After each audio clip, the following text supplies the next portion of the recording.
My sister and I married into the Phoenix clan at the same time and, coincidentally, gave birth at the same time after my sister birthed a purebred golden phoenix. The eldest prince she married was immediately crowned the next leader of the Phoenix clan. Meanwhile, I gave birth to a mixed-bred pheasant and was condemned to death along with my husband, who was the second prince. It was only after my death that I found out the pheasant was my sister's child. It was a ploy concocted by her and the eldest prince. The goal was to hide the bastard bloodline of the eldest prince and steal the throne of the Phoenix clan. When I opened my eyes again, I realized I had been reborn. I didn't give birth, and my sister was visiting me with a haul of supplements. Chapter ever since I became pregnant, I had to sleep in the room next to the sycamore tree, otherwise, I can't sleep at all. Sometimes flocks of colorful birds and magpies gather around me, chirping endlessly. It must be the little one in my belly causing all the commotion. I looked at my sister, Freya Horn, as she feigned distress and made a show out of rubbing her belly while recounting the strange signs that had been happening since she became pregnant. It was then that I realized I had been reborn, a pheasant egg having to sleep next to a sycamore tree, magpies circling a tree. What a joke. Regardless, I knew better than to call her out on the spot. Since she had been setting up her act since I was pregnant, it would take more than a brisk comment for me to expose her. I smiled and remarked, "Hey, sis, with all these strange things happening around you, it looks like you're going to give birth to a little phoenix."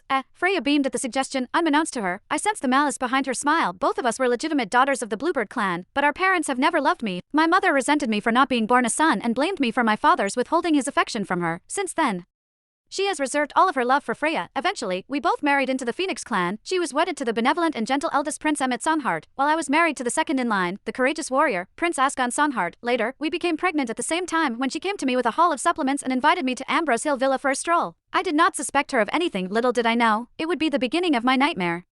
In my previous life, it was only after my death that I learned that Freya and Emmett had plotted my own death and Asgon's. Since Emmett was a mixed-bred pheasant born by the adulterous Queen Lysan Songhart, it was no surprise that Freya's child was bound to be mixed-bred as well. The aging Phoenix King, King Dolan Songhart, longed to see a purebred phoenix egg hatch before his death. He issued an order that all eggs were to be brought to the palace for incubation. Emmett feared his bloodline being exposed. He knew it would spell his death if word got out. If something ill were to befall Emmett, Freya would not only lose her prestigious position as the princess but also be banished back to the Bluebird clan one way or another. She decided that her offspring had to be purebred. With that, the wretched couple set their sights on me. They joined forces with Queen Songhart and drugged me while I was in labor. Then, they swapped out my true pureblood golden phoenix egg with a pheasant egg. If it weren't for me finding out about the truth after my death, I would never have believed that the sister I had grown up with could betray me like that. After swapping out my egg, they made sure to hide their tracks. They accused me of laying an ill-omened pheasant egg, then had me thrown in a dungeon. After that, Asgon fought his way into the dungeon to rescue me. Then, the Phoenix King questioned him about his lineage and sentenced him to death by torture. Even after that, Freya refused to let me catch a break. She came up to me and taunted me. "It's just like Mom said, you bring bad luck wherever you go. Back home, you were the reason Dad began to resent Mom, and now that you got married, you even got your own husband tortured and killed. You have no right to live. You're better off dead." With that, she ordered the guards to have me thrown into the demonic lands, where I was tortured and eventually dismembered. When I looked at Freya flashing her smug smile at